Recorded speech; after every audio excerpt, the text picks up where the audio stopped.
Hello, beautiful people, Ndewono. No.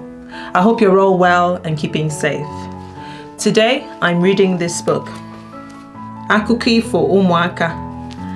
It's a beautiful, beautiful book. It's a compilation of 20 Igbo stories.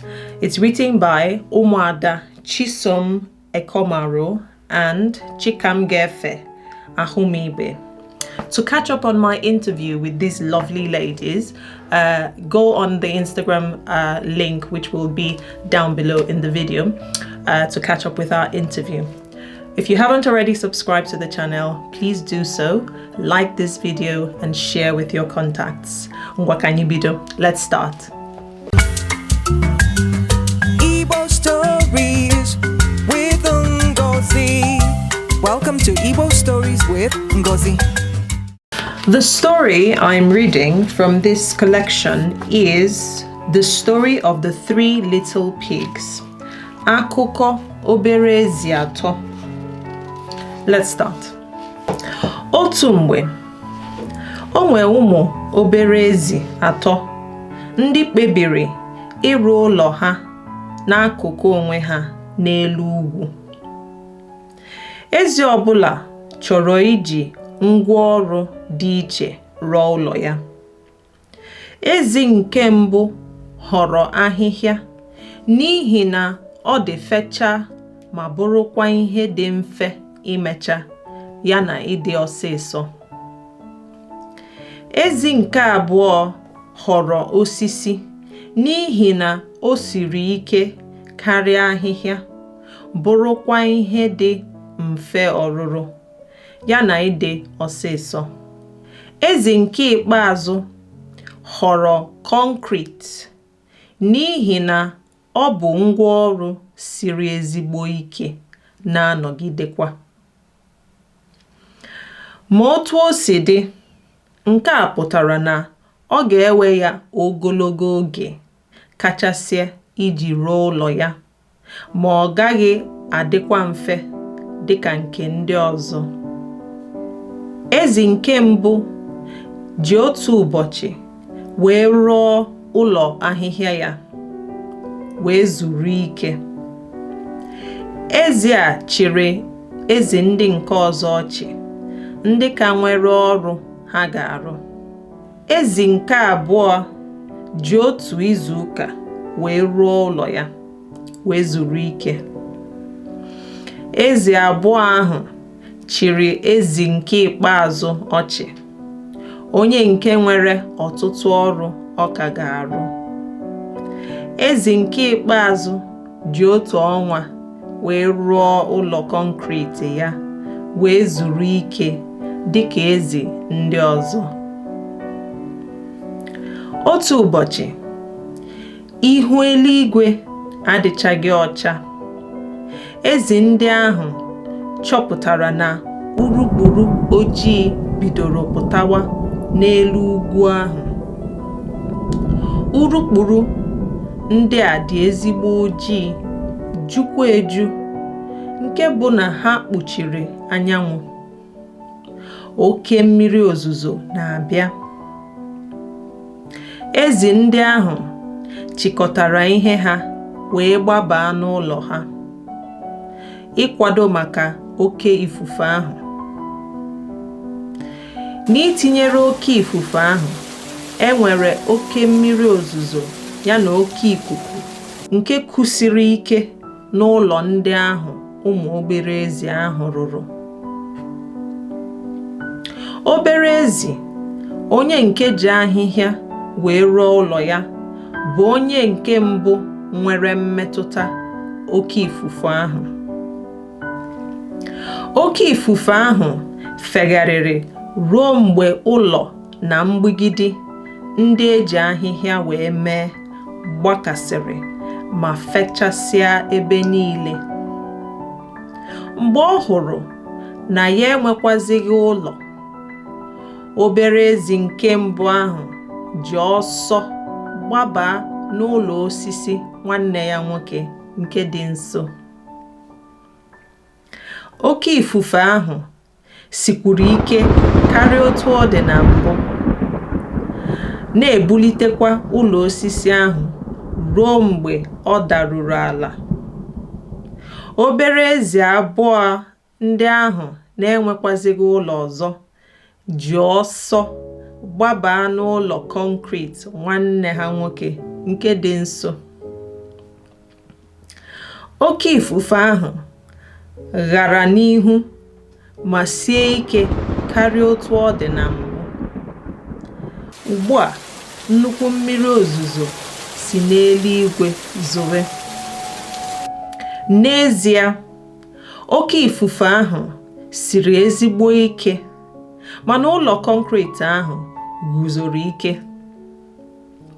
O nwekwaghị ihe nwere ike ibutu ya. Obere ezi atọ ndị ahụ nwetara obi ụtọ ya na mkpuchite n'ime ụlọ kọnkriti ahụ. Obere ezi abụọ ụlọ ha dara mere emume maka ịrụsi ọrụ ike nwanne ha nwoke ma kelee ya maka ebe mkpuchi o nyere ha. Mgbe oke mmiri ozuzo ahụ gasịrị, obere ezi ndị ọzọ kpebiri iji kọnkriti rụgharịa ụlọ ha. Ha rụrụ ụlọ ọhụrụ ndị ahụ n'izu ụka abụọ karịa otu ọnwa, n'ihi na ezi niile nyere ibe ha aka. Ha mụtara na kama iji ihe na-esighị ike iji mee ngwa ngwa, ha nwere ike jiri ihe siri ike ma nyere ibe ha aka ịrụchapụ ọrụ ahụ ngwa ngwa. Akụkọ nke a agwụgo. Kedu ihe anyị mụtara n'akụkọ taa? Ihe anyị mụtara dị ọtụtụ. Anyị mụtara na ịdị ọrụ ike, inwe ndidi, rụsi ọrụ ike, mee ihe ọ dị mma amaka karịa ị na-eme ihe ọ dị ngwa ngwa, a na-eme ihe bekee kpọrọ cutting corners. Yeah, when we cut corners, it catches up with us and we don't do things properly. So we are learning that we should do things well and work hard in doing whatever we're doing. There are two proverbs that come to mind from this story. Enwere ilu ndị na-abịa m n'uche site n'akụkọ nke anyị gụrụ taa. Ilu nke izizi bụ n'aka aja aja na-ebute ọnụ mmanụ mmanụ. It literally means that the hands that are covered in soil will bring an oily mouth. So what does that mean? It means that somebody who works hard, the example in this context is working in the farm. So if you're working hard in the farm and your hands are covered in soil, it means that you will reap the reward of your hard work and you're going to eat. And when you eat, your mouth gets oily.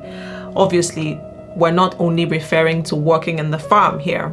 We mean generally working hard.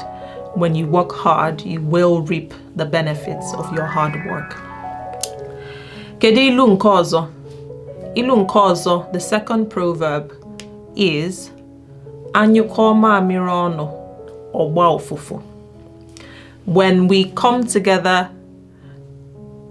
when we weed together, it foams up. What that basically means is that when people come together to work hard together in a collaborative way, you achieve more.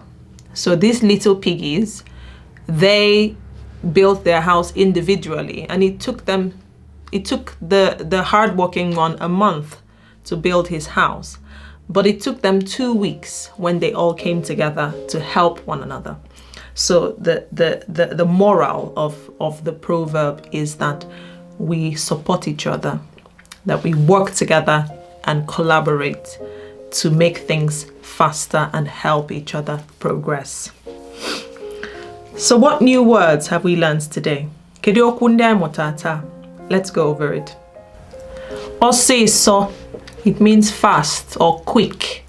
Ọsịsọ, this is one of the first words my mother learned as a foreigner in Nigeria. And she would always say, Osiso, Osiso, be quick, because she always found people slow. So, Osiso, quick, fast. Oso, Igba oso means to run. Gba oso wetere mi ha. Run and get this for me. Or agbara m oso, it means to run. Igba oso. Otu ubochi means one day. Otu ubochi, a day. Otu izuka, a week. Otu izuka. Izuka is a week. Otu onwa means 1 month, a month. Month in Igbo is onwa, week, izuka, and a day, ubochi. Mgbidi means wall or fence. Mgbidi. There's a song coming to my mind with this word. Mgbidi Jericho, Odago. Mgbidi Jericho, Oda. Mgbidi Jericho, Oda. Mgbidi Jericho, Oda. It means that it's a popular Igbo song that the walls of Jericho fell. So Mgbidi is wall. Let's go through some words that pertain to nature, things in nature. Ahihia means grass. Ahihia, grass. Osisi, sticks. Osisi, sticks. Eluigwe means the sky. It could also mean heaven, but generally eluigwe, sky. Nanya eluigwe. Look up in the sky. Urukburu means the cloud. Urukburu, cloud. Anyanwu is the sun. Anyanwu, the sun. Or some people call it anwu. So it's either anyanwu or anwu. Ikuku, wind. Ikuku, wind. Ikuku neku, wind is blowing. Mege, open the window so that air can come in. Mege mpio kikuku bata. You know, when you want to say ikuku, air or wind. Ugu, hill. Ugu, hill. It could also be used for mountain. Ugu. Mmiri ozuzo, rain. Mmiri ozuzo, rain. Some people could just say mmiri nezo or mmiri na-abịa. So mmiri ozuzo, rain. Oke ifufe. Oke ifufe means a storm, a big storm blowing. Oke ifufe, a big storm. That's the end of today's story. I hope you've enjoyed it. I hope you've learned some new words. I hope you've learned some proverbs, and I hope that you've learned the song Mgbidi Jericho or Dago. Look it online. It's an interesting old Igbo song. I hope that you enjoy it. Until next time, Nyagaziaruno. Take care. Bye-bye.